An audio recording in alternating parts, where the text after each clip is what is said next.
Hey everybody, Barbara here, and I titled this video The Good, the Bad, and the Ugly because with every job, like I mentioned on one of my previous videos, there are good things, there are bad things, and we just have to decide whether the good outweighs the bad or whether the bad outweighs the good. And I love Instacart. I enjoy it. I work a full-time job and I have a personal training business and I do Instacart, and so I have a lot going on. But on the weekends I really do look forward to doing this Instacart thing, right? And so I have a busy weekend this weekend, so I only signed up to do 3 hours this morning. It's a Saturday, so I'm working 9 to 12. I have about 20 minutes left on my shift.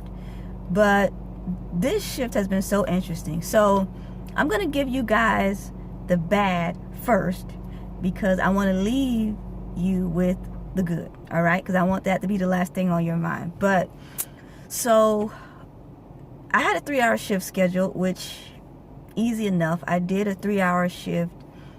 No, I did a 4-hour shift yesterday. It was Friday. I did a 4-hour shift, and it wasn't the best shift. It was easy. I didn't have any, issues or any problems come up. I didn't do that great financially, but it was an easy shift, so it was cool. So today rolls around, and I'm excited.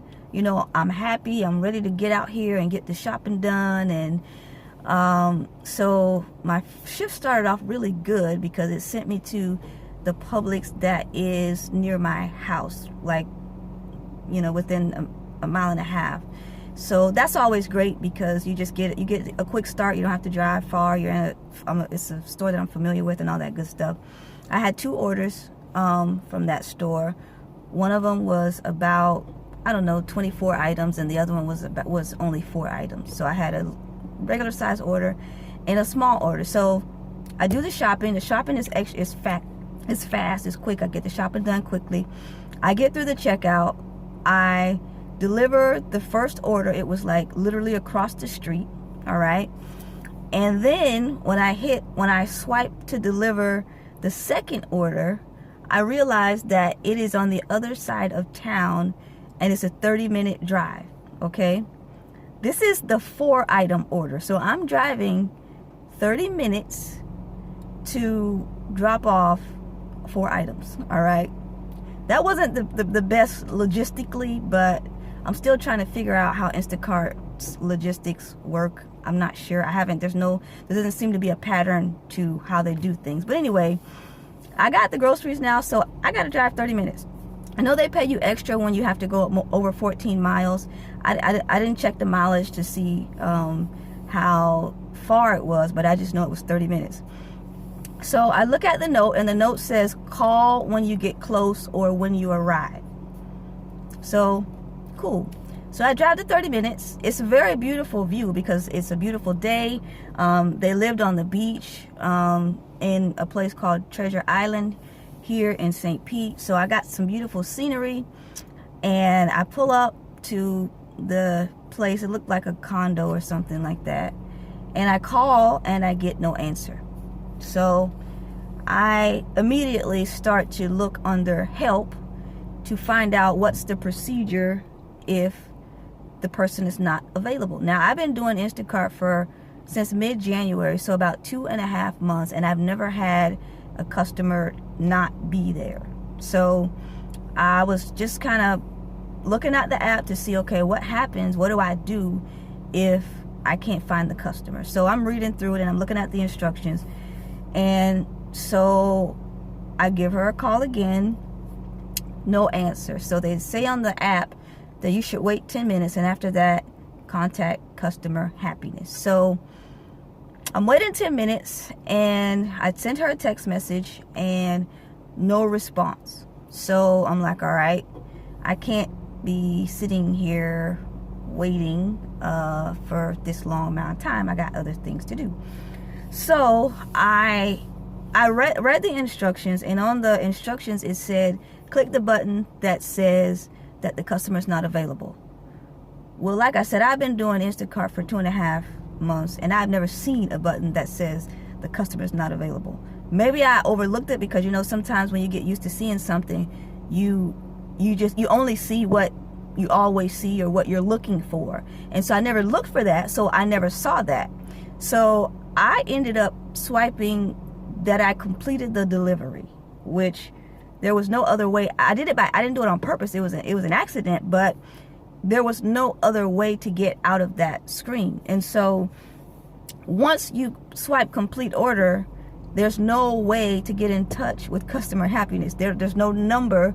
You just have to click inside the app, contact customer happiness. So now this order is gone, and actually as soon as you complete one order, they send you another one. So now the old order that I still have in my car, it says it's delivered, but it hasn't been delivered. And now this new order is coming up, and I can't go get it because I'm still working on this one. So I let that one go away, and they kick me offline and all that good stuff that they do.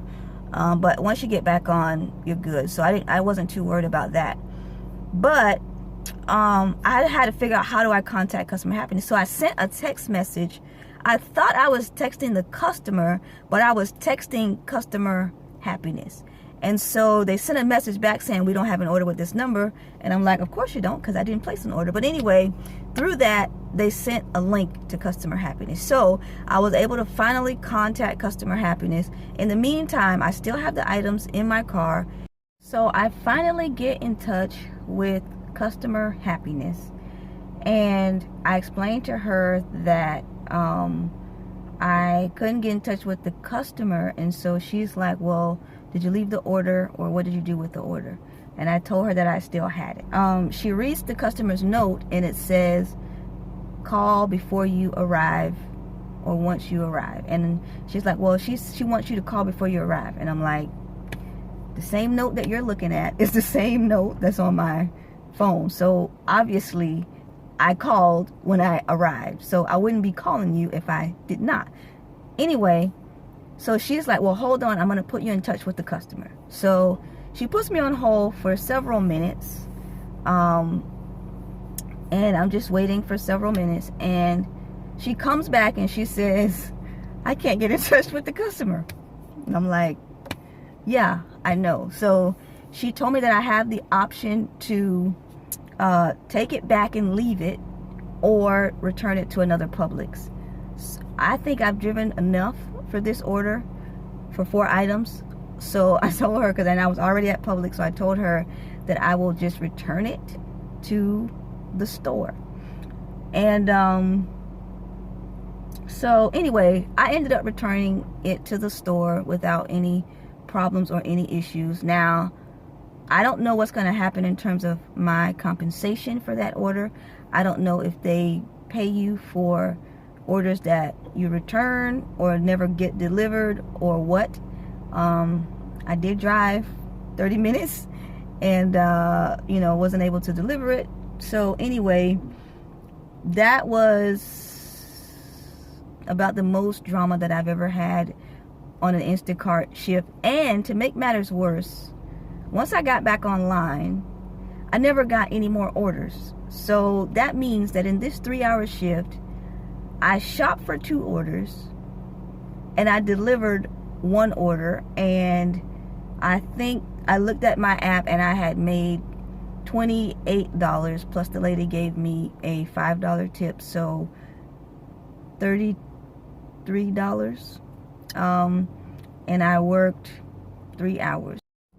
So this has not been the best use of my Saturday morning, but oh well, it comes with the territory. So on a lighter note, on a better note, on a good note, on last Sunday, I worked a 4-hour shift with Instacart from 4 p.m. to 8 p.m. And I was this close to canceling it, but I didn't. And I'm glad I didn't, because that day, I don't have the exact numbers, but I worked 4 hours and 10 minutes, I think. And I made $107. So that put me over $25 an hour for that particular shift. And it's shifts like that that make, for me, that make Instacart worthwhile. And just like with any, opportunity, you have to decide what works for you.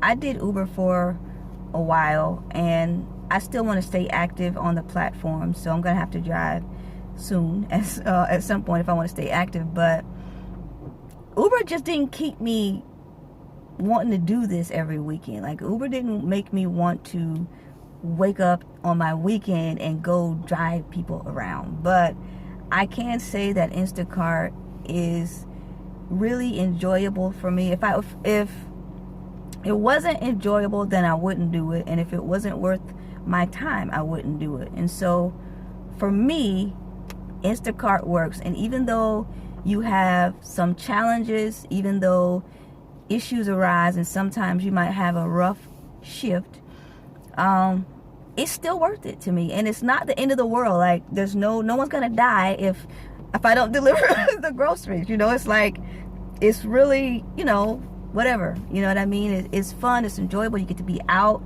and that's important for me. Especially, I know it might sound like I'm bragging, but I'm not. But especially with this nice, beautiful Florida weather that we have, it's just good to be able to get out and about, see different neighborhoods, do a lot of walking. I got my Fitbit, so I get a lot of steps in with that, and it works and it's fun. So if you're looking for something to do that's productive on your weekends, I definitely would recommend Instacarts. If I wasn't doing this, what would I be doing? Hanging out, spending money instead of making money, or worse, watching something on TV, whatever. But anyway, I just wanted to share that. With anything, there are good days, there are bad days, and you just gotta weigh them and see what works for you. So I just want to share that little interesting story with you all, and I will check back with you later.